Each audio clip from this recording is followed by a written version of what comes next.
Got a lot to do, all of it with you on the phone lines. 215-592-9494. Rich. Joe. Hello there, bud. A dead jockey once won a horse race. Oh, come on. He dies and stays on the freaking thing? He wasn't even really a jockey. He was a stable hand who sometimes filled in during races. It was June 3rd, 1923. Get out of here. He won his first and last horse race. He was only 22 years old. Frank Hayes. This is incredible. Yeah, and it's wild. People think it's possible that because he was required to drop 10 pounds of water weight in the previous 24 hours, because, hey, stable hand, we need you tomorrow, but you got to make weight, the jockey weight. People think that it's possible that led to the heart attack that led to the death. I would say, yeah. Probable, yeah. That's remarkable. That's really... But the horse still won. I wonder if he counts as the official winner. Starts the race alive, ends the race dead. Does he win the? I don't know. I believe he does. He does. Yeah, that was the fact, right? As the winner. That's amazing. On the 20-1 long shot, Sweet Kiss. So not as amazing as Aaron Nola and the Phils, because it's a little bit more regular than that.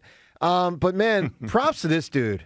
I mean, I know they locked him up in the offseason, and guys, let's go back about 3, 4, 5 years ago. A remarkably, controversial is not the word. It's far from the word. But a remarkably, God, what's the word I'm looking for here, James? Complicated? Complicated, yeah, but I don't want to say derisive. Like, people were confused about what he was, and we're all over the place. He's pretty good. No, he's untrustable.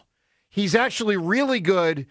No, wait, he's still untrustable. Joe, this was last year, even if you remember, until the playoffs. That's remember? Right. And he made the mechanical change, and all of a sudden he's awesome. But we were talking about, like, is this guy going to get paid? Do we even want him back? Do you even want him back? I mean, the mechanical change. Yeah, remember that? The mechanical change. Holy cow. Well, remember the pitch clock also? The mechanical change. Yeah, the pitch clock issue? You used to have the gripping the ball in cold weather issue. Remember that one? Hold on. Remember when it used to be every time someone was on first base, the whole world would melt down? Yeah, I do.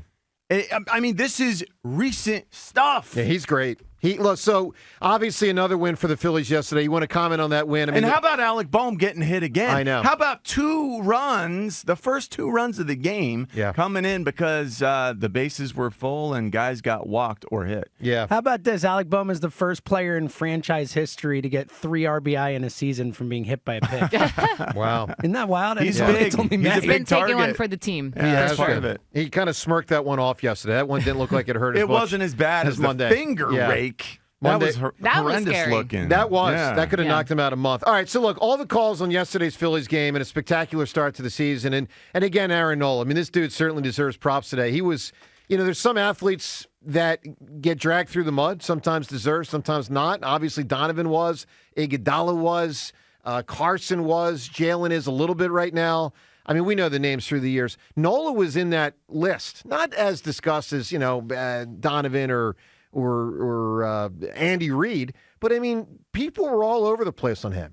This guy deserves a lot of praise, and obviously, if you want to bring it, please do 215-592-9494. Really, wherever you are now on him, but I can't imagine it's anything but praise with how he's been pitching for a couple of years now. As James pointed out, other than that stretch last year when he struggled for about 3 months, but otherwise, he's been great for about 3 or 4 years. All right, let's get to the bigger picture, John. This season, now I'll say the Braves won again last night. But, man, the Phillies won again. The Phillies are 30-13. Like, everyone soaked that in. 30-13, okay? So I'm going to ask a very open-ended question here, and curious where everyone's answer goes today at 215-592-9494. Are the Phillies this good?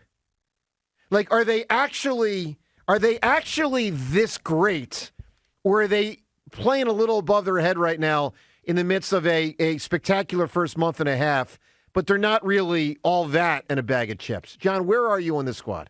Because Phillies they're this playing good? They're playing incredible baseball. Yeah, well, they're playing incredible baseball. That signifies they are this They good. have the best record in baseball. They are playing the best baseball in baseball. They are. That's right. Their record is the best record in baseball. Yeah. Yes, 100%. Absolutely yes. This team is that good. Think of every facet of this team, and it's that good. Try to think of weaknesses, and then The weakness used to be, holy cow, Trey Turner's hamstring.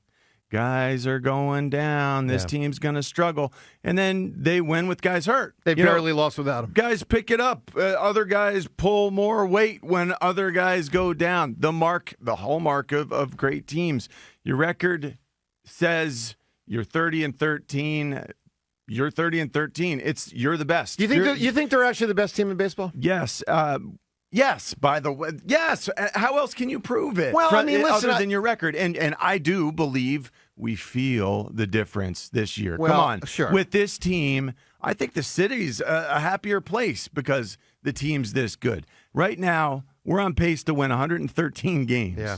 And, okay, maybe 113 is a little audacious, but I expect this team to break the wins record this year. Of 102. 102 is the wins record. I'll be disappointed if they don't break the wins record. On pace for 113 right now. I think they're creating a real cushion for the end of the season, which is something that we're not accustomed to around here. Great to see. Another just signifying improvement, signifying, again, the mindset is changing for this team. And this is the first time I've watched a baseball team who simply refuses to lose. Our baseball team, it felt like in previous years like there was some give up. I'm just being honest. My football teams, maybe I was biased. I don't think we ever had that give up. It's a different sport. So you only had 16 games, now 17. You were on really good teams. So you're holding on a little tighter to every single win. But we weren't conceding anything. This baseball team never concedes a win. They fight. They believe. It's just a completely different mindset. And this team believes that this team is special. They fight to sweep series instead of just win a series. I talked about how, I think I'm getting greedy as a fan. I think these players are getting greedy as players, too. They want to sweep the series but in a good way, you're just saying. Win. Yes, in a great way. Yeah. They have that pride that swells within them for their team. Like, hey, we're so much better than this Marlins team. Rather than win the series, we're going to sweep it. And they're sweeping these things. They fight to sweep them. It's not the mindset. It's the mindset. The Phillies are taking bigger bites this year. Yeah, look, they're just better. They're playing spectacular. I mean, needless to say, I don't have to tell you, they have the best record in baseball, and they may be the best team in baseball. I mean, John was alluding to it about 5 minutes ago. It does feel like, with very minor exceptions, they don't have a weakness. I mean, you can pick out a certain player or two when they slump. But, you wouldn't say the bats are a weakness at large. You wouldn't say the starting pitching is a weakness. You wouldn't say the bullpen is a weakness. You wouldn't say the defense is a weakness.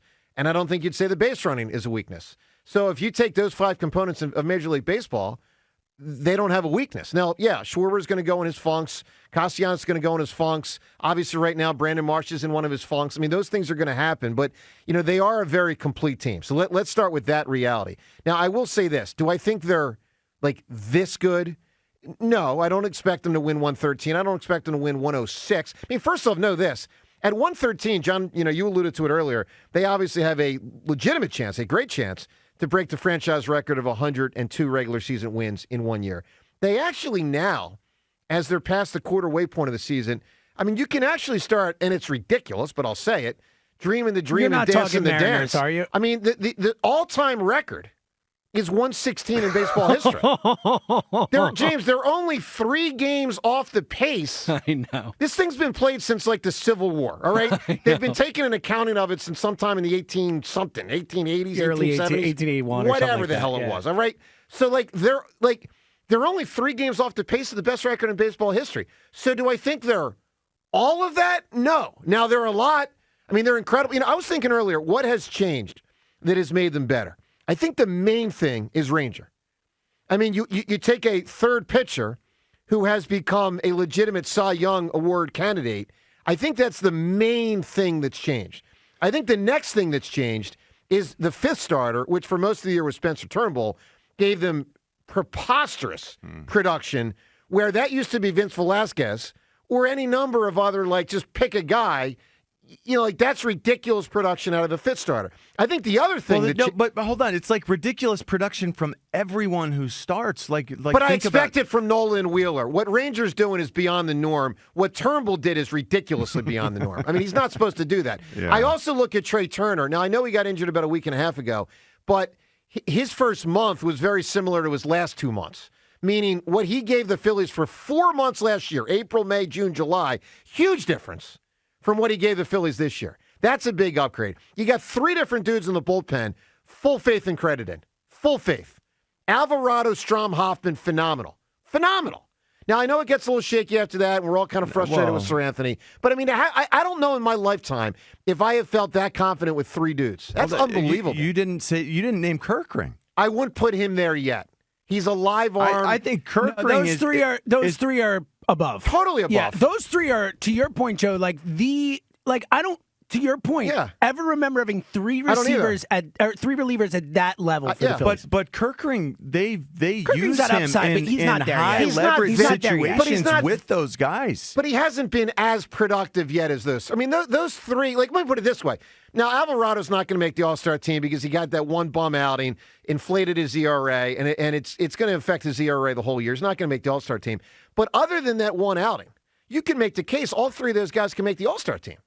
Which I don't know if a baseball team has ever had 3 relievers make the All-Star team. Wow. I mean, that's ridiculous. Okay, I mean, it's what like about the Reds in starters? 1990. Well, the starters are great. Yeah, no, but All-Star team-wise, I'm so unaccustomed to this greatness. I know. Displayed. It's always like, well, who's the guy who just automatically might go because they have to send someone from the Phillies? Now we're going to have multiple guys. Where's the cutoff of greatness for All-Star game purposes? I mean, Bryce has not been going. Recent years, there's been a couple of them where he has not gone. He might have to get voted in. Yeah. Might be the only way. All right, look, here's the deal. We'll take your calls not only on yesterday's game, and obviously, props to Aaron Nola if you want to weigh in on that. But in the big picture, do you think they're actually, this great? I mean, they are playing dominant baseball. It's fun to see. What do you make of what we're seeing from our Fighting Phils? 215-592-9494. We'll get into the Eagles. We'll get into the 76ers as well. A lot to do today, including your chance coming up next to win Rolling Stones tickets today on the show. You got a call to win them. How you can win them, we'll tell you next. Joe DeCamera and John Ritchie on WIP.